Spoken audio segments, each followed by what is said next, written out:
10 people who weren't reported missing for years. Whenever someone disappears, it's standard procedure for the authorities to be notified quickly, and for the victim to be declared a missing person. But sometimes a person can go on for years, before anyone even notices that they're missing. 1. Elizabeth Isel and Catherine Lowry. Isel was placed for adoption at birth. Her adoptive mother and brother were killed in a car accident in 1981, and Isel began to show interest in locating her birth mother afterwards. She moved to California in the early 1980s, to live with a relative. Isel located her half-brother, Stephen Troy DeLoge, alias Sheldon Wright Van Hout, who is her birth mother's son. Stephen had a criminal record by the 1980s, and was wanted on arson charges at the time he met Isel. He and Isel passed themselves off as a married couple, and she changed her name to Danielle DeLoge in 1982. She gave birth to Stephen's son in 1983. The three of them moved into an apartment complex near Main Street and Northeast 108th Avenue in Bellevue, Washington in early 1985. Isel and Stephen's relationship deteriorated shortly after their relocation. She began dating another man, and Stephen became interested in another woman who resided in their complex. Authorities said that the woman refused to date Stephen until he ended his relationship with Isel. Isel's boyfriend told investigators that she and Stephen had a violent argument in August 1985. The boyfriend said that she and her son moved into his residence shortly afterwards. Isel's boyfriend told authorities that she intended to end her relationship with Stephen after the Labor Day holiday. Isel was last seen in the Bellevue area sometime during early September 1985. Stephen claimed that Isel left the vicinity and abandoned their child. She left all of her personal belongings behind and has never been heard from again. Stephen began dating the woman from their complex shortly after Isel disappeared. They married and relocated to northern Idaho by December 1985. Isel and Stephen's son was left behind in Bellevue and eventually placed in Washington State Child Protective Services custody. Stephen and his wife divorced in the Midwest sometime during the 1990s. She is reportedly afraid to speak about her time with Stephen for fear of repercussions. Because she was estranged from the rest of her family, Isel wasn't reported missing until 1988. Stephen relocated to DeSoto County,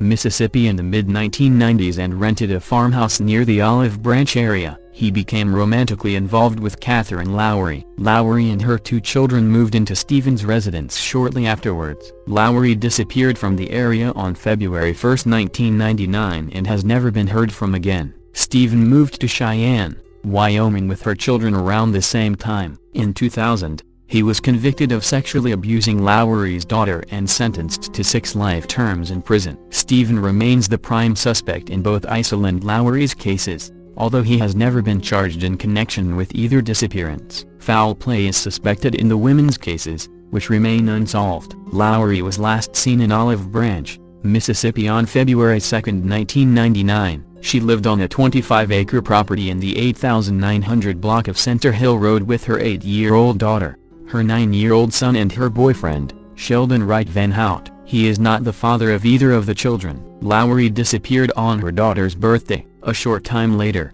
Van Hout moved with her children to a hotel in Cheyenne, Wyoming. He didn't enroll the children in school and ordered them not to leave the hotel during the day while he was at work. Lowry's daughter escaped from Van Hout in October 1999. She told authorities that he had been sexually abusing her for months. He was convicted of sexual assault against the girl in 2000 and sentenced to 6 life terms in prison. Investigators learned Van Hout's real name was Stephen Troy DeLoge. He is a suspect in the disappearance of his half-sister, Elizabeth Isel. Their mother gave Isel up for adoption when she was born, and Isel found DeLoge after she grew up and began looking for her birth relatives. They became romantically involved and passed themselves off as a married couple, and Isel changed her name to Danielle DeLoge. She gave birth to Stephen's son in 1983, but their relationship had deteriorated by the time she disappeared from Bellevue, Washington in September 1985. Authorities didn't begin investigating Lowry's disappearance until Stephen was arrested for sexually abusing her daughter. He had cleaned their Mississippi home before he left, but when police searched it they found traces of blood on the floors and walls. They could find no indication of Lowry's whereabouts. Stephen remains the prime suspect in both Isel and Lowry's cases, although he has never been charged in connection with either disappearance. Foul play is suspected in the women's cases, which remain unsolved. 2. Marie and Theodore Jost, the son, daughter, and son-in-law of a woman last seen in 1982, have now been formally charged with fraud, theft, and accessing her accounts without her knowledge. Charles Jost, 66, Dolores Disher, 69, and Ronald Disher, 71, made their initial appearances Monday in Portage County Court. According to prosecutors, the three had received $175,000 in Social Security benefits, which was to be paid to Marie Jost, the mother of Charles and Dolores. Investigators say when they searched the Dishers' Almond home they found $8,000 throughout the property. When they searched Marie's last known address in Amherst Junction, where her son Charles currently lives, they found $9,000 in a fanny pack. The court entered not guilty pleas of theft, using an account without the owner's knowledge, mail fraud and forgery on the behalf of Ronald Disher Monday in court. $1,000 was added to his bond of $20,000 for an extra charge of battery of a prisoner who received. Police say he got into a fight with an inmate on September 8. He's due back in court on September 28. Dolores Disher also pleaded not guilty to the same charges. She's due back in court the same day as her husband. Monday in court, Charles Jost was ordered to undergo a competency hearing. A future court date has not been scheduled. The Portage County Sheriff's Office says in August they were contacted by the United States Social Security Administration asking for assistance in locating Marie Jost after several pieces of mail went unanswered. Marie, who will turn 101 in October, had also not used medical benefits since 1980. On August 30th, deputies went to Marie's home and made contact with Charles. He explained that Marie was alive and well and on a trip with her other son, Theodore, who is 74, and also hasn't been seen since the 1980s. According to a criminal complaint, Jost became agitated when police asked to look around the property. A neighbor who lived next door to the Josts for 20 years told investigators they had never seen Marie or Theodore at home. Investigators also questioned Marie's daughter and son-in-law, Ronald and Dolores Disher, at their Almond home. During the interview, Ronald pulled out a sharpened metal file and threatened the officers at the scene. He was later taken into custody. A second search warrant was obtained and Ronald, Dolores, and Charles were all taken to the Portage County Jail on charges of forgery, as it appears that Marie's Social Security checks had been fraudulently signed and cashed for several years. Earlier this month, the state crime lab was at Charles' property. Captain Dale O'Cray from the Portage County Sheriff's Department says cadaver dogs have picked up spots of interest, but no human remains have been found. Captain O'Cray says the search for evidence will be a slow one, as Charles Jost was a hoarder. On Monday, police brought in an excavator to dig deeper at hot spots on the property. We've had to bring in some more equipment with digging because it wasn't going to happen, just digging with shovels, CPT, O'Cray said. Deputies say information provided by family members has been inconsistent. Dolores Disher first told investigators she saw her mother less than a year ago. Then she changed her story, saying she hadn't seen her since her sister's funeral in 1980. The Dishers also told police that Maria and Theodore have been traveling around the country for the last 30 years in a motor home, and that Charles is the only one who contacts Marie. They said Charles sends her Social Security checks to sign, and then she sends them back. Another sister, Marie Householder, told investigators she hasn't seen her mother since 1980, but her family continues to send Marie cards and pictures. Householder received a letter purporting to be from her mother, with a return address of her last known address. Police also discovered a scrapbook at the Dishers' home called Mama's Letters. It had letters written to the Dishers signed by Marie from between 2006 and 2011. The return address was the Amherst Junction property Marie owns. Anyone with information regarding the whereabouts or last known location of either Marie or Theodore Jost is urged to contact the Portage County Sheriff's Office at 715-346-1400. Detectives are working to put together a timeline of the last time the two were heard from. In January 31, 2014, a jury has now begun deliberations in one of the area's most bizarre cases of suspected fraud. The case involves two people that have not been since the 1980s, and three elderly family members charged with fraud and theft. The trial for 72-year-old Ronald Disher is expected to wrap up Friday. Disher, his wife, Dolores, and brother-in-law, Charles Jost, are accused of cashing Marie Jost's Social Security checks for years. collecting as much as $175,000. Marie is the mother of Charles and Dolores. The Social Security Administration contacted Portage County authorities in 2012 after its efforts to confirm that Marie Jost was still alive went nowhere. She would have celebrated her 100th birthday in August 2012, and has since been presumed dead because she has not used health benefits since the 1980s. Marie's son, Theodore, who is 75, has also been missing since the 1980s. On August 30, 2012, deputies went to Marie's Amherst Junction home and made contact with her son, Charles. He explained that Marie was alive and well and on a trip with her other son, Theodore. Investigators also questioned Ronald and Dolores Disher at their Almond home. Deputies say information provided by family members has been inconsistent. Dolores Disher first told investigators she saw her mother less than a year ago. Then she changed her story, saying she hadn't seen her since her sister's funeral in 1980. In September 2012, the state crime lab was at Charles' property. Captain Dale O'Cray from the Portage County Sheriff's Department said cadaver dogs picked up spots of interest, but no human remains have been found. Captain O'Cray says the search for evidence will be a slow one, as Charles Jost was a hoarder. The Portage Sheriff's Department says items believed to be bone fragment were sent for analysis to a lab in Texas, but the results came back as inconclusive. The three were subsequently charged with theft, mail fraud, forgery, and unauthorized use of an individual's personal document. Charles Jost was found not by reason of mental defect. Charges against Dolores were dismissed of medical issues. Online court records show a jury is having trouble reaching a unanimous verdict in the Ronald Disher case. Deliberations lasted 1 hour Thursday night, and continued again Friday morning. If jury is unable to agree on the verdict, the court will declare a mistrial. A jury is deadlocked in a bizarre case of fraud and theft. The jury deliberated for nearly 10 hours, but could not agree on whether Ronald Disher played a role in a fraud scheme that involved cashing his mother-in-law's Social Security checks. The court has declared a mistrial. Marie Jost would now be more than 100 years old and has not been seen since 1982. However, the jury did find him guilty of endangering safety using a dangerous weapon and disorderly conduct. In that case, investigators say he showed a letter opener when questioned by police at this home. 3.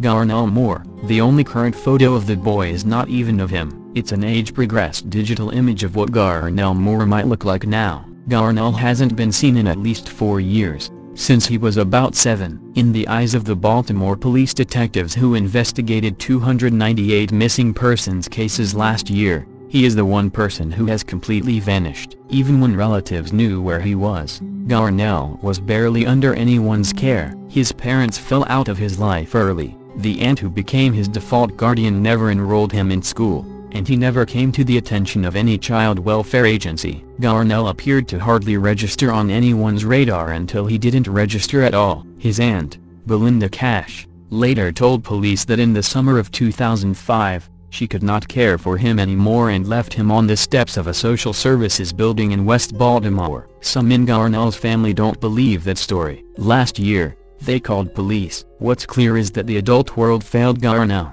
How can we have a society that doesn't know where a kid is for 4 years? Asks Susan Levitin, who has worked on children's issues for 30 years and runs the University of Maryland Children's Law Clinic. To think that a kid could spend all those years with no one knowing he's not going to school, it's just so sad. It's like a kid with no one. In his youngest years, from when he was born in May 1995, to August 2001, Garnell lived in a 2-story red brick row house with his father's relatives in the 3700 block of Harlem Avenue, just south of Gwynns Falls Park on the city's west side. Litany Williams never lived with her little brother. They share a mother but have different fathers, and Williams and her 2 younger sisters were raised by their maternal aunt, Trina Morton. Young Garnell used to visit Morton's home in northeast Baltimore. Williams, 26, and Morton, 37, remember him as a playful, hyper little boy who carried around a toy car or figurine. He struggled to pronounce Morton's first name, she says, calling her Aunt Farina. Garnell's mother, who is in prison and has a collection of drug-related convictions that dates to the mid-1980s, had almost no contact with the boy. His father was nomadic, police say, using Harlem Avenue as a home base while moving from place to place. Frequently, Garnell was left in the care of his paternal aunt, Cash, police say. Now 49 and living in the Essex area, police say. Cash could not be found for this article. She has used several last names in the past decade. Police say they know her as Belinda Cash, adding that she recently divorced, remarried and may now use a different last name. Cash had no children, but took in Garnell in 2001, when he was about 6 years old, an informal arrangement between family members that was never made legal, police say. Morton remembers vividly the last time she saw Garnell. She was 9 months pregnant in August 2001, and she was picking up two of Garnell's sisters on Harlem Avenue. Garnell, who had turned 6 that May, was playing outside. Morton says she intended to let Garnell stay at her house the next weekend, but she went into labor. About a week later, Morton says, she spoke to Cash about rescheduling the visit. Morton says Cash told her she was in the process of moving, and it wasn't a convenient time for a visit. Then, Morton and Williams say, Garnell's paternal relatives began slipping out of reach. The phone number the women had for Cash was disconnected. The address she had given them, near the Harlem Avenue home she and Garnell had supposedly left, was fictitious. Morton says Garnell's father, Harold Moore, and the woman he was dating at the time later told police they saw Cash and Garnell around Easter about 4 years ago, meaning either 2002 or 2003. Garnell would have been 6 or 7 years old. The family had gathered at a house in the 1000 block of Ellicott Drive, just across Gwynns Falls from the Harlem Avenue house. Moore rarely had a steady telephone number or mailing address, but he would occasionally visit his 2 young daughters at Morton's house. Morton says he would tell her that he knew Garnell was with Cash, though he said he had no way of contacting them. Moore could not be reached for this article. Cash told police that from 2001 to 2005 she moved between Harlem Avenue and her husband's small public housing development in the 4000 block of Old Frederick Road. The two homes are about a mile apart, less than a 5-minute drive through West Baltimore. Neighbors in the Old Frederick Road development recalled seeing Garnell occasionally just after 2001, and they told police Cash called him her son. Morton and Williams say that in 2005 Moore gave them the phone number of another of Cash's relatives. That relative said she had not seen Garnell with Cash in years. Morton says, "It struck me." Morton says, "Where could he be?" The circumstances surrounding Garnell's disappearance are extremely murky. Investigators do not necessarily believe he came to harm, but they are concerned for his safety and would like to verify his well-being. 4. Adam Harriman. Adam was last seen in Towanda, Kansas sometime during the late spring or summer of 1999. He lived in the Pine Ridge Mobile Home Park with his adoptive parents, Douglas Raymond Doug Harriman and Valerie J. Harriman. Photographs of them are posted below this case summary. Adam had been taken from his biological parents and placed in the Harrimans' care when he was 2 years old, along with his 2 younger siblings, and the Harrimans later adopted him. He was homeschooled, but his younger siblings attended public school. Doug and Valerie later stated Adam ran away from home during the first week of May 1999, after Valerie spanked him with a belt. They said they were afraid to report him missing because they thought they might get in trouble with the authorities for the spanking and would possibly have their other children taken away. Adam was placed in a children's home for 2 days in 1996, after Valerie spanked him with a belt and caused bruises. The Harrimans stated Adam ran away frequently and, after he disappeared in 1999, they assumed he was either homeless or with his biological parents. They continued to collect adoption subsidy payments for Adam, approximately $700 a month, until his 18th birthday. When they declared bankruptcy in 2002, they listed him as a dependent. They filed for divorce in 2003, and listed Adam on the divorce documents. The divorce case was later dismissed and the Harrimans are still married. Adam's disappearance didn't come to police attention until late 2008, when his adoptive sister, Crystal Espinoza, contacted law enforcement with concerns about the child. She had tried to locate him through the Kansas Department of Social and Rehabilitation Services, SRS, and discovered the SRS believed he lived with the Harrimans until he turned 18. Something Espinoza knew was untrue. Adam's adoptive older brother, Justin Harriman, says his mother physically abused Adam, but he says he never saw Doug hurt the child and that sometimes Doug tried to stop Valerie from abusing him. Justin said he once called the police after Valerie threw Adam against a wall and pulled his hair, but by the time authorities arrived his mother had persuaded him to say he'd made up the story. Police have no record of this call, but other relatives corroborated Justin's abuse claims. An aunt says Adam was chained to a bathtub faucet the last time she saw him, and Valerie's mother says she abused Adam, locked him in the bathroom and forced him to sleep in the tub. Espinosa claims she saw her mother kick and hit Adam and step on him. Both of Adam's adopted siblings said he was locked in the bathroom and denied food. They occasionally sneaked in food for him. Valerie denies having mistreated Adam, though she admits she occasionally spanked him and sometimes used a belt. She claimed psychiatrists believed Adam had an attachment disorder and either bipolar disorder or schizophrenia, and that the doctors advised her to lock Adam in the bathroom at night because he had threatened to kill his parents. After Adam's disappearance, Doug and Valerie told their family he'd been given back to the care of the state. At one point they claimed he'd been placed in a state mental hospital. Adam's biological sister, who was adopted by another family, last saw her brother in approximately 1994. A year or two later he sent a Christmas card, and this was the last contact she had with him. She says she spoke to Doug and Valerie several times after 1999 and they told her Adam was fine, but she never actually spoke to him. Eventually the Hermans asked her not to call anymore. In July 2010, Doug and Valerie were charged with felony theft. This was because they continued to accept public assistance payments for Adam after he was no longer in their care. In addition to the monthly adoption subsidy, they also claimed Adam as a dependent on their taxes. The total amount was $52,800. In June 2011, they reached a plea agreement with prosecutors, admitting to wrongfully accepting $15,488 in subsidies for Adam between November 2003 and July 2005. Doug was sentenced to 9 months in prison and Valerie to 7 months. They were ordered to pay restitution and a $2,500 fine each, and be subject to probation after release. In July 2016, 17 years after Adam's disappearance, Doug died of natural causes in Grove, Oklahoma. He was 61. Investigators named Adam's adoptive parents as suspects in his case and stated it's possible murder charges could be brought, even if Adam's remains are never found, or that charges could be brought for the Hermans' alleged abuse of Adam prior to his disappearance and the fact that they failed to report him missing. Police searched both the Hermans' later residence and the mobile home where they lived in 1999. No human remains were found, but authorities said they discovered the answer to one of the questions they had. They declined to elaborate on what it was they uncovered. Investigators have been unable to find any evidence that Adam is still alive. His case remains unsolved. 5.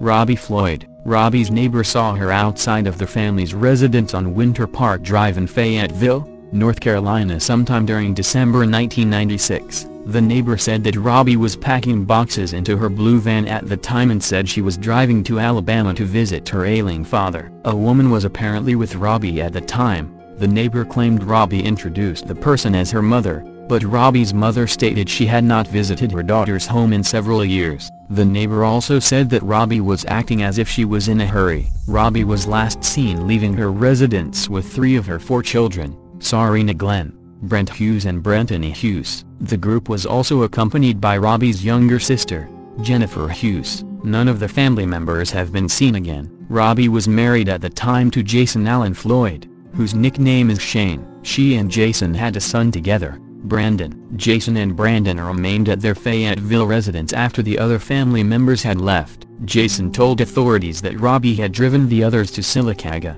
Alabama, and he spoke to her shortly after she departed North Carolina in 1996. He claimed Robbie was staying at a motel near her father's home and promised to call him again several days later. Jason stated he never saw his wife or any of the other missing family members again. Authorities learned that Robbie and Jason were having marital problems in 1996. They had apparently reconciled prior to her disappearance, but had been separated for some before December 1996. A neighbor told investigators that Jason and Brandon continued to live at the family's residence until February 1997, but then left the area. She also stated that Jason mentioned he and Robbie were divorcing. Jason is not believed to have been involved in the family's disappearances. Robbie did not maintain constant communication with family members in 1996. She, Her children and her sister were not reported missing until August 1998. As a result, relatives in Alabama stated that Robbie and the others never arrived in the state. Her mother maintains that it would be uncharacteristic of Robbie to voluntarily disappear for an extended period of time. Her mother also said that Robbie had planned to move her ailing father to North Carolina in 1997,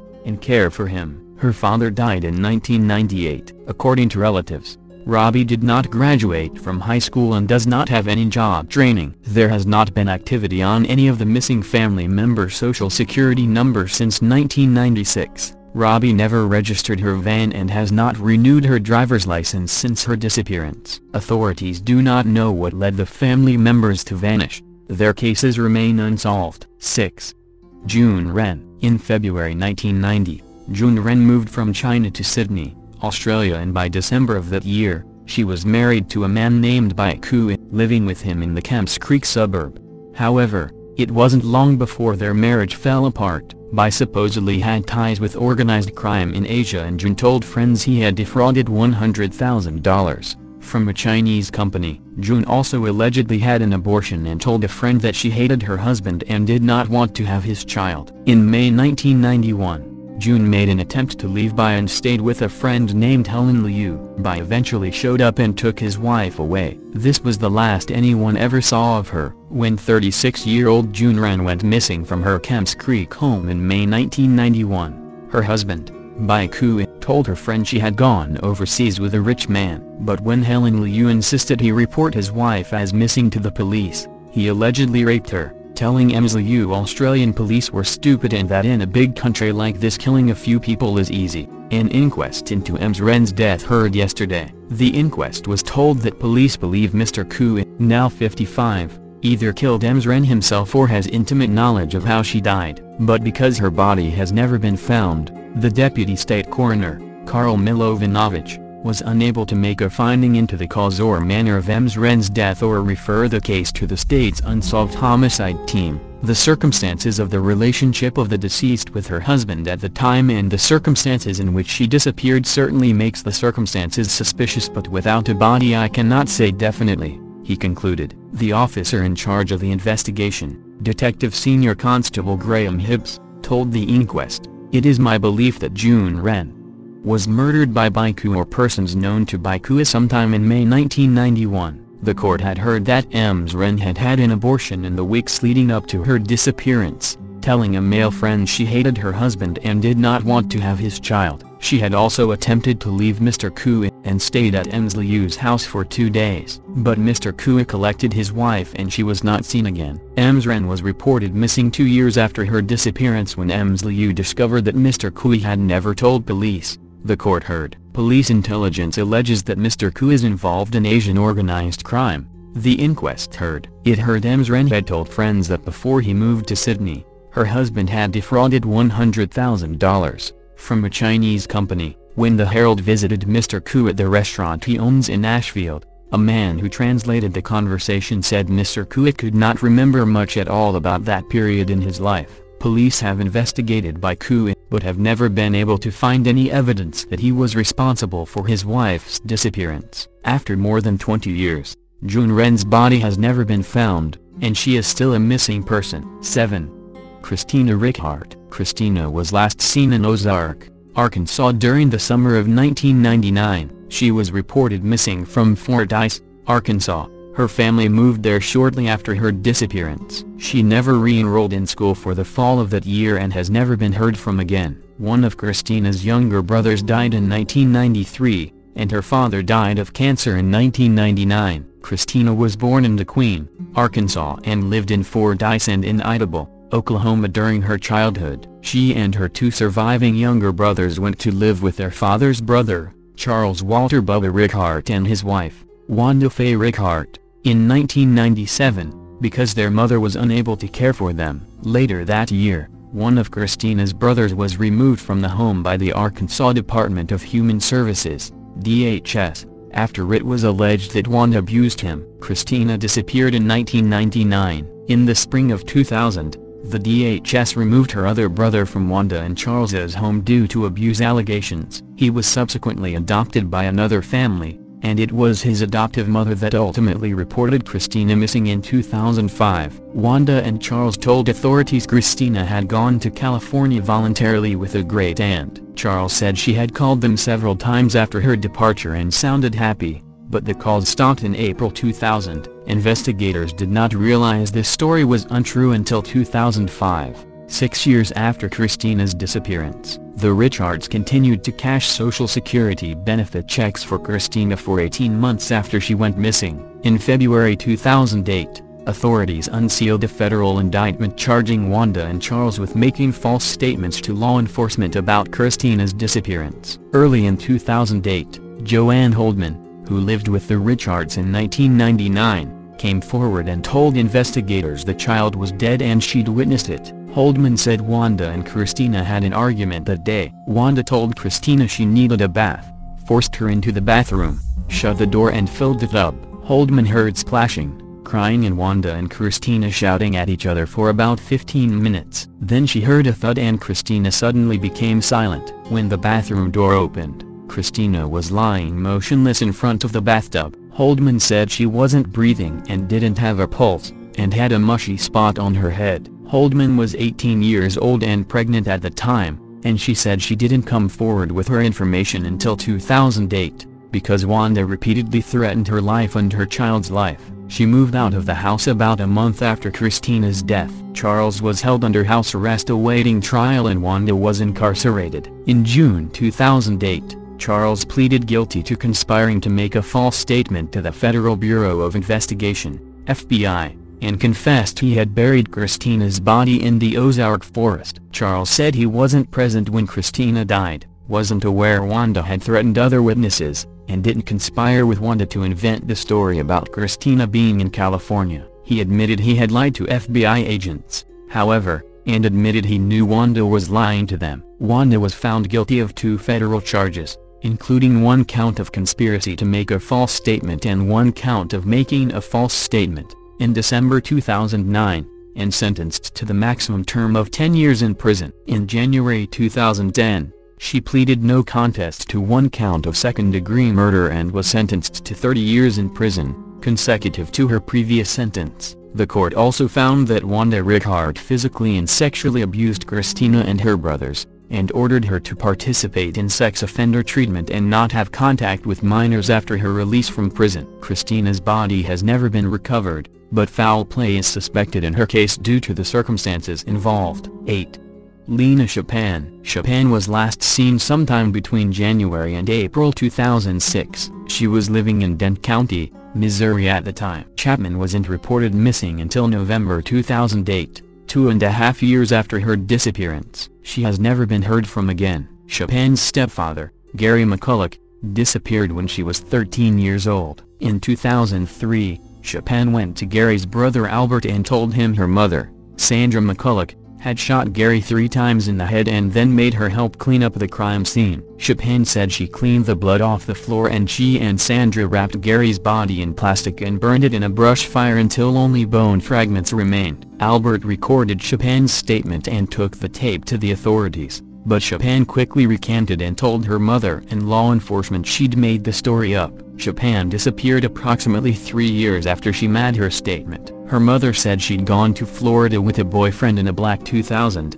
Chevrolet Cavalier. Sandra didn't report her missing, Chapin's father did. At the urging of the local sheriff, Chapin left a young son in Sandra's care. Sandra and her current husband have since adopted the boy. There hasn't been any activity on her social security number since 2006. In both cases, Sandy Klemp, Lena's mother and Gary's wife, did not cooperate with investigating authorities. She did not report Gary missing until 2 days after he disappeared, and only then because 2 Barry County deputies showed up on her ranch pertaining to a cattle call. She has never reported her daughter, Lena, missing. To this day, Sandy refuses to talk in detail to law enforcement about the disappearances of either her former husband or daughter. Sandy and her paramour, Chris Klemp, who she eventually married, were ordered to pay $7 million in a wrongful death civil lawsuit in 2013, for knowingly taking McCulloch's life. The trial was held in Stone County. Although Lena was issued a summons,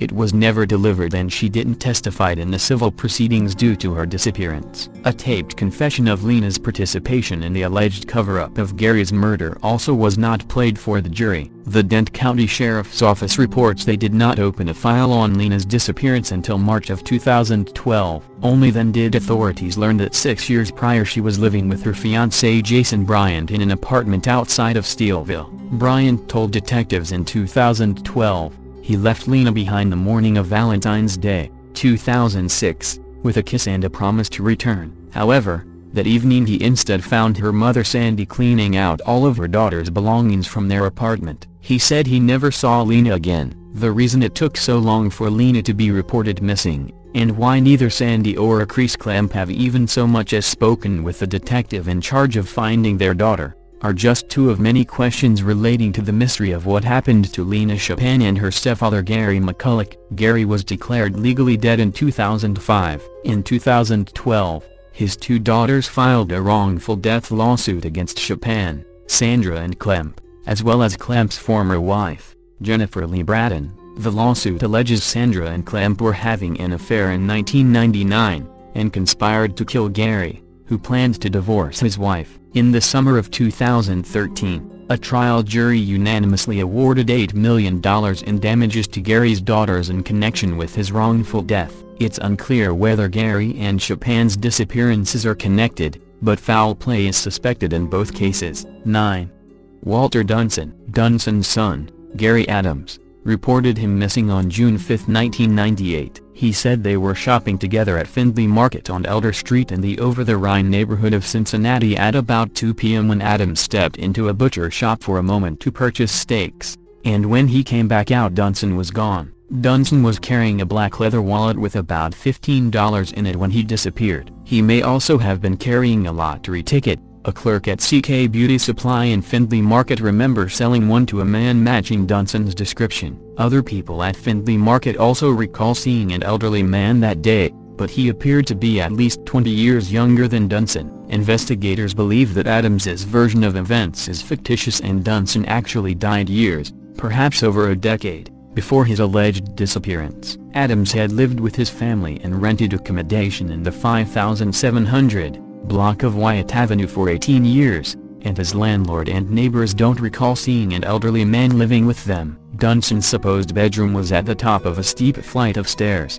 had very few items in it and didn't appear to have been lived in recently. There were no prescription medications for Dunson in the house, although he had a history of medical problems. Adams's son had lived in the room for 2 months in 1988, and visited the home regularly afterwards. He said he never met his grandfather or even heard of him until he was reported missing. Dunson's driver's license expired in the 1970s, and has not been renewed. The most recent photo of him that authorities were able to find was from 1973. He was hospitalized at Cincinnati's University Hospital 3 times in 1980 for treatment of dementia or possibly a mild stroke, but has not been a patient there since then. He has not seen a doctor, made an insurance claim, had any prescriptions filled, held a bank account, voted, or owned a library card since about 1980. Dunson used to frequent the Elder Cafe, but no one has seen him there since about 1980. He sometimes stayed at the Drop-In Center, a local homeless shelter, in 1979 and 1980, but no one has seen him there in many years, and residents of the shelter do not recognize the composite picture of Dunson as he is supposed to have looked in 1998. Dunson once belonged to the Calvary Baptist Church in the Walnut Hills neighborhood of Cincinnati. He was an usher there, but none of the other church members recall seeing him since at least 1980, except the pastor, who thought he'd seen Dunson at some time before 1986. The pastor's statement is the only independent evidence of Dunson's existence past 1980. When confronted with this evidence, Adams stated that Dunson does not believe in doctors or banks, and that is why the paper trail for him stopped in 1980. He described his father as a quiet, reclusive man who only goes outside during the nighttime, because he had the latest shift throughout his working career and was used to sleeping during the day. Adams also stated Dunson kept to himself in part because he afraid the family would get in trouble with their landlord for having too many tenants. But Adams's landlord says there are no restrictions on how many people can live in the home. Dunson was reported missing 4 days After the Social Security Administration, SSA, sent a letter to his and Adams's residence. The letter requested that Dunson meet with an SSA representative in person to verify his identity. Dunson had been drawing a pension and Social Security benefits since 1970, and the SSA was doing a routine procedure which they do for all recipients approaching 100 years of age, to make sure he was still alive and receiving the payments and no one else was impersonating him to cash the checks. Authorities believe Adams had been co-signing his dead father's checks and depositing them into his own account for years under the pretense that Dunson was still alive. The amount of money over the years totaled over $100,000. Adams was convicted on 25 counts of theft of public funds in the spring of 1999. For stealing Dunson's Social Security benefits, he was acquitted of 25 counts of forgery. Investigators were unable to find a sample of Dunson's handwriting to compare with his supposed signature on the checks. The court determined that Dunson had most likely been deceased since at least 1985, and Adams had therefore been misappropriating his benefits since 1986. Adams was sentenced to 27 months in prison and ordered to pay restitution. He has never been criminally charged in connection with his father's disappearance, and police say that, unless they find Dunson's remains, the case is likely to end with the theft convictions. Dunson is believed to have been born in Marietta, Georgia. He is a World War I veteran who worked at the now-defunct Oberhillman-Ritter Iron Foundry on Colerain Avenue in Cincinnati, which he retired from in 1970. He never legally married, but had 8 or 9 children. Dunson's case remains unsolved. He is presumed deceased. 10. Michelle Pulsifer. Michelle was last seen sometime during July 1969, in her hometown of Huntington Beach, California. She resided with her mother, Donna J. Pulsifer, often referred to in media accounts by her later married name, Donna Prentice. Her mother's boyfriend, James Michael Kent, often referred to as Michael Kent, her older brother, Richard Pulsifer Jr., and Kent's young son by a previous relationship. Photographs of Donna and Kent are posted below this case summary. Richard Jr. was 6 years old at the time of his sister's disappearance. He remembers that Michelle tried to hide in his room sometime in the middle of the night,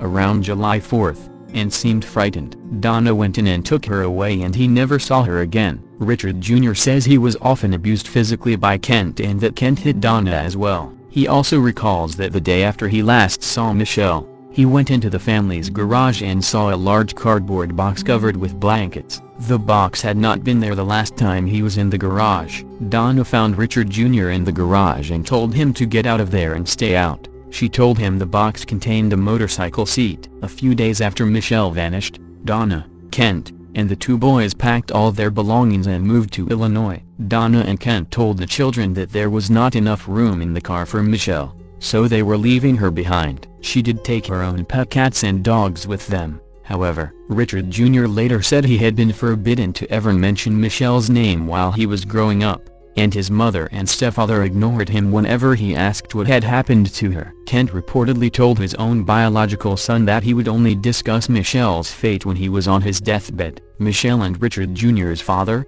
Richard Pulsifer Sr., was divorced from Donna. A photograph of him is posted below this case summary. He visited his children every other weekend but was not notified when they moved. He called the police and attempted to file missing persons reports, but since Donna had full legal custody of Michelle and her brother, no action was taken to find the children. Custody laws at the time often granted a mother complete rights to her children, to the exclusion of the father. Richard Sr. eventually found out that Donna and Kent were living with Richard Jr. in Illinois, and that Michelle was not with them. Donna and Richard Jr. returned to California about a year later, without Michelle. When Richard Sr. spoke to his son, Richard Jr. told him he did not know where his sister was and had not seen her since before moving to Illinois. Richard Sr. tried again to file a missing child report for his daughter, but was refused help because Donna had custody and claimed to know Michelle's whereabouts. A few days later, Donna took Richard Jr. and left again, and Richard Sr. did not hear from them for years. In 1980, 11 years after Michelle's disappearance, Richard Sr. was served with an order to pay child support, but only for their son. The child support papers gave Donna's address in Wisconsin. She had married Kent after moving to Illinois, but later divorced him and had moved to Wisconsin in 1979, leaving Kent behind in Illinois. She continued to live there for the next 25 years. Richard Sr. called her when he realized where she was, and she refused to tell him where Michelle was. A judge ordered that Richard Sr.'s child support payments be withheld until Donna disclosed Michelle's whereabouts, but Donna never revealed Michelle's location. Richard Jr. moved to California to be with his father after turning 18. He said he did not know where his sister was, because Donna never filed a missing persons report for Michelle and the police refused to accept Richard Sr.'s report. Her disappearance was not investigated by authorities for over 30 years. Michelle's paternal aunt hired a private detective in 2001 to find Michelle. The investigator interviewed Donna, who said she had given Michelle over to the care of Kent's mother but had not tried to find her or get her back after Kent's mother died of breast cancer in 1972. Donna stated that she did not contact Michelle again because Kent had become abusive and she was afraid of him. The private detective passed on his case file to police after he was unable to find any record of Michelle following July 4, 1969, and law enforcement began their own investigation at that time. In August 2004, Donna and Kent were arrested and charged with murdering Michelle. Police investigated Michelle's disappearance but could not find a single public record of her after 1969. They concluded that her mother and Kent had murdered her and then moved away quickly so no one would notice her disappearance. Kent and Donna told people in Illinois that they had left the child with relatives in California, but family and friends in California did not have her and had no idea she was missing. People who knew Kent's mother say she never lived with Michelle, and since in 1969, she was an alcoholic and was already ill with a cancer that would later kill her. It seems unlikely that she would have agreed to care for the child. Kent cooperated with authorities and confessed to burying Michelle's body in a shallow grave in a remote gorge. Kent claimed that he and Donna found Michelle lying dead in her bedroom with no signs of injury and he helped Donna dispose of the remains. He stated that they never discussed the child's death afterwards but he assumed Donna had killed her, as Michelle had died while in Donna's care. Both suspects pleaded not guilty to the murder charges. Kent agreed to waive his right against self-incrimination and give testimony against Donna before her trial, as he was suffering from diabetes, internal bleeding, and severe liver and kidney problems, and was dying. In the weeks before his death in February 2005, he fell into a coma, so authorities never got his testimony. At her 2007 trial, Donna denied responsibility for her daughter's death. She said Michelle had simply disappeared and she was too afraid of Kent to ask any questions about it for the next 3 decades. He had an extensive criminal record,